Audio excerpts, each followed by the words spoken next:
প্রত্যেক অমাবস্যা তিথিতে আমি মায়ের পুজো করি। মায়ের রূপ আমাদের কাছে কেবল ভয়ঙ্করের প্রতীক নয়, বরং তার শৃঙ্খল মুক্তির প্রতীক। তার হাতে খড়গ, গলায় নরমুণ্ডের মালা, আলুলায়িত কেশ, এসবই যেন অশুভ শক্তির বিনাশ এবং শুভ শক্তির প্রতিষ্ঠার ইঙ্গিত দেয়। কিন্তু এই ভয়াল রূপের আড়ালে লুকিয়ে আছে এক পরম জননীর ভালোবাসা, যিনি তার সন্তানদের সমস্ত বিপদ থেকে রক্ষা করেন, তাদের দুঃখ কষ্ট হরণ করেন।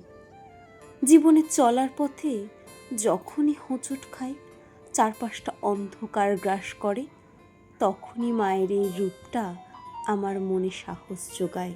যখনই আমি কোনো বিপদে পড়েছি, মনে মনে মাকে স্মরণ করেছি, আর মা আমাকে বিপদ থেকে উদ্ধার করেছে।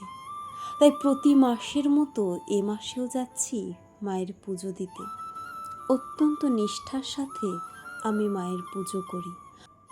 তাই তো স্নান সেরে শুদ্ধ বস্ত্রে আলতা ও সিঁদুর পরে তৈরি হয়ে নিলাম। সাজগোজ শেষে এখন আমি রেডি। এই হলো আমার আজকের লুক। বেরিয়ে পড়লাম। আমাদের আজকের গন্তব্য ইসি কালীবাড়ি। চলে এলাম। মন্দিরের একদিকে চলছে হোমের জোগাড়। মাকে একবার দর্শন করে চলে গেলাম পুষ্পাঞ্জলি দিতে। ঠিক 9টার সময় শুরু হলো পুষ্পাঞ্জলি। ওং কালী কালী মহাকালী, কালীকে পাপহারিণী, ধর্মার্থ মোক্ষদে দেবী, নারায়ণী নমস্তুতে। এখন চলছে ভোগ বিতরণ। কথাতেই আছে, ভোগ দর্শনে দুর্ভোগ কাটে।